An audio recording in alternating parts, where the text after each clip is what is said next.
Yo, what is good, yo? It's your boy Ty back here with another video, and in this video today we are going to be talking about each and every one of the new mystery players that did get released in NBA 2K21 MyTEAM today.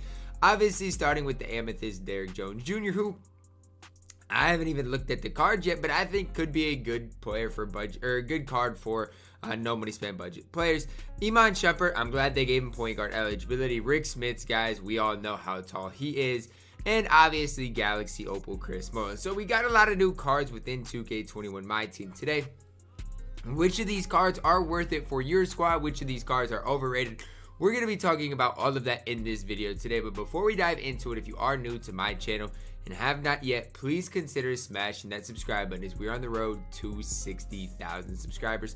Starting off with our amethyst here, Derrick Jones Jr. Now he is only 6'6", so not to say you have to run him at the small forward position, but if it was me, I'm definitely running Derrick Jones Jr. at the small forward position. I mean, Zion can run power forward, but Derrick Jones Jr. just doesn't have the player build, in my opinion, to run at the power forward position when, you know, we got guys running Giannis at power forward. And it's just, that's going to be a tough matchup for him. But hotspots from 4 to 5 places around the perimeter. 6'6", 7-foot wingspan. You love to see it. 11 Hall of Famers, 22 on gold. Now, the first thing we're going to look at, Hall of Fame Showtime, he's got it. 89 3-ball, 98 driving dunk, can handle the ball, 95 speed acceleration, and 93 lateral quickness. Let's just go over the bad stats he has. Shot IQ, post moves, post hook, post fade, passing vision. That's the only bad stat he has. Everything else is above an 80. All the defensive stats are above an 85, and then obviously an 89 3-ball. Shooting wise, Hall of Fame catch shoot, gold corner specialist, range extender, slippery off ball. Hall of Fame quick first step downhill. Now he doesn't come with unpluckable. Now that does hurt the card just a little bit in value, because I mean, anytime you dribble with him, you're going to be cautious of it, because unpluckable is a super important badge.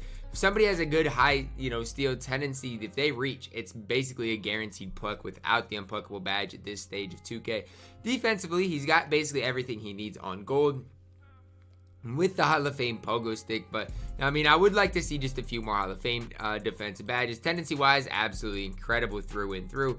Sigs wise here, jump shot 5 on very quick. Now, we all saw what Clyde's release was like. Now, this Clyde Drexler, you look at his release and it's only on quick. And I think Clyde's release is quick. So you're talking about a jump shot 5 with a release 6. I'm not sure what that upper looks like, but that's on very quick. So we know release wise is going to be incredible, especially on next gen. Size up escape is the Pro 2. Pro 5 move behind the back on current gen is very solid. Pro 5 moving crossover isn't very great. I'll be the first to say it. If he had Pro 2, I would absolutely love his full court dribble 6, but still, in the half court, he's going to have Pro 2 size of escape, but you're not really going to be able to use that because he doesn't have unblockable.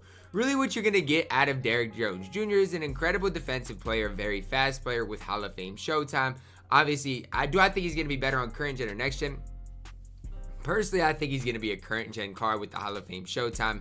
No steady shooter, but it just hurts him that he doesn't have unpluckable. But still, I'm pretty high on Derrick Jones Jr. If you want me to be completely honest with you, he is a very, very good card. And the next card we're going to talk about today is Diamond Iman Shumpert. Now, the big thing for Shump is the fact that he can run the point guard position at 6'5" with a 6'9" wingspan. You guys can see he's only a diamond, but he's got 26 Hall of Famers with 23 on gold. Hotspots from 4 to 5 places around the arc outside of the top of the key. Comes with a 93 ball, 95 driving dunk, 94 speed ball, 86 ball handle, 94 speed acceleration. So it was a 96 lateral quickness. Again, you just look at the red or orange is what you're looking for to see what he can't do. Not a great rebounder. Passing vision doesn't really matter. That's low. 50 block, I would like to see that be a little bit higher. And the rest is just interior post moves, whatever. That doesn't really matter. Comes with Hall of Fame Showtime, catch and shoot, Tyler shooter, and volume shooter. Gold range, hot zone hunter, hot start, no steady. So again, we're looking at another card that I think is going to be better on current gen. Hall of Fame ankle breaker, downhill, handles for days, quick first step to handles unpluckable. Defensively, Hall of Fame clams, hard catch, interceptor, intimidator, off ball pass, pick dodger, pickpocket, size defender, and trapper. So if you're looking for a point guard, this card's not going to be, I don't think, more than like 30K. It's hard to tell because we don't know how many people are going to be opening these packs. But I'm telling you guys, if you are no money spent or on balling on a budget, Iman Shumpert is going to be a great point guard for you. I promise you that. I really do. Jump shot 32, which is Rondo's release. I'm not a huge fan. It's not a terrible release, but I'm not sold on the release is what I would say. It is on very quick. Pro 3 sides of escape does have the Pro 2 moving behind the back. Dribble sig wise, it's not good. I'll be the first to say dribble sigs for Iman in the full court aren't great, which hurts the card a little bit. In the slasher dribble style obviously isn't good. But at the end of the day, he's 6'5". He's going to be a great 3-and-D player at the point guard position, can handle it, can create his own shot with these playmaking badges.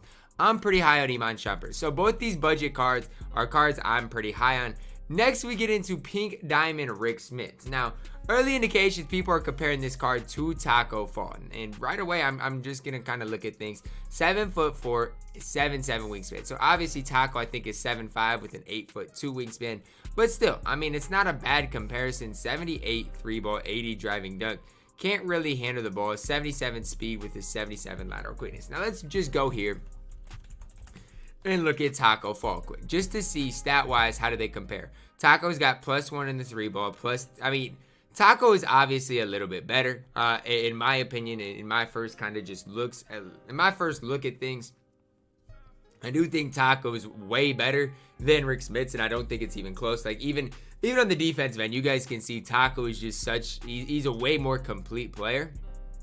But at the end of the day, guys, it's not that big of a difference, because what you do with Tacko Fall, you're going to be able to do with Rik Smits. Speed, lateral quickness aren't that much different. The 3-ball isn't that much different. You look at Rik Smits, and he doesn't have hot spots from behind the arc. They gave him a hot zone hunter, though.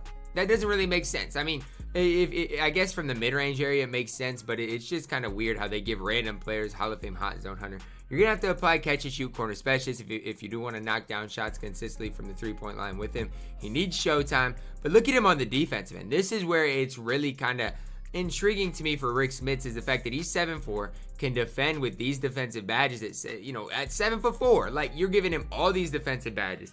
He's 7'4". He weighs 250, so he's not gonna get bullied by the centers, and he's fast enough in which he can compete on the defensive end. Tendency wise, pretty solid through and through. Sigs wise, jump shot 22 on quick. Honestly, one of my favorite releases in the game is jump shot 22. It really truly is. That on quick, it's gonna be a butter release. What it really comes down to, guys, for Rik Smits, is he is just an off-brand Tacko Fall. That's really what it comes down to. He's not nearly as good as Tacko Fall, in my opinion. But if you don't get Tacko Fall and you kind of want to get a player that plays like Tacko, Rik Smits is that guy. Now, I think Tacko, you can make the case if he fits your play style that he's the top 10 center in the game. So we'll just have to see what Rik Smits ultimately ends up settling for in price. But for your squad, he could be a decent addition. Our last player today that we are going to talk about here is Chris Mullin. Now, Chris Mullin's a card at 2K, guys, that I've never been, super ecstatic on. I've never really loved Chris Mullin. And it's not necessarily Chris Mullin's fault. It's just the fact that he has never been, stellar in 2K. I used this Pink Diamond last year for a little bit. I think he was a token market player. But he's never a card that just blows you away. 6'7", 6'10", wingspan, hotspots forever. 35 Hall of Famers, 19 on gold. Obviously, he can play the shooting guard position. You love to see it. 98 3-ball. 85 driving dunk. 91 speed ball. 86 ball hitter. 94 speed acceleration, as well as a 95 lateral quickness. Only gold showtime. Would have liked to see that on Hall of Fame, but look at the shooting badges. Current gen wise, because he doesn't have steady shooter, he might be one of the most knockdown players in the game. If you don't knock down shots with Chris Mullin with a 98 3-ball, hot zones from everywhere, and all these shooting badges, I think it's a you problem. I don't think it's going to be Chris Mullin's fault. Playmaking wise, got it. Defensively, very, very solid as well. So the only thing that I think he lacks, current gen wise, is the Hall of Fame showtime. Everything else is very, very solid for Chris Mullin. Tendency wise, 95 driving dunk tendency, decent enough defensive tendencies. Jump shot 22 on very quick. Going to be an incredible release. Pro 2 sides of escape. Pro 3 move behind the back. There's a lot to like about Chris Mullin. I'll say that. Normally I wouldn't hype up Chris Mullin, but there is a lot to like about the card. Really what it comes down to is how is jump shot 22 on very quick. Because if that release lives up to my expectation for it, Chris Mullin could be, you could see him in competitive type squads. You really could, with all these shooting badges and jump shot 22 on quick. And then he's going to be an underrated defender at 6'7". Like, he really will be. I'm a big Chris Mullin fan just looking at the badges. And so honestly, guys, you want me to tell you a bad player that we got today? I can't sit here and give you one. I would say, honestly, I'm lowest maybe on Iman Shumpert just because of his dribble 6, but I don't think he's bad. Derrick Jones Jr. is fine. Rik Smits, if he fits your play style, is going to be solid. Then Chris Mullin, he's shockingly, in my opinion, super elite. So I don't think you can go wrong with any one of these mystery players. Now, we'll see later on when I get the gameplays out, but all these cards look pretty solid to me. Comment down below, which of these cards are you guys most excited to run in your squad? Let me know that down below in the comments, guys. Drop a like on the video, subscribe if you are new, and as always, man, I love you guys, and have a blessed day.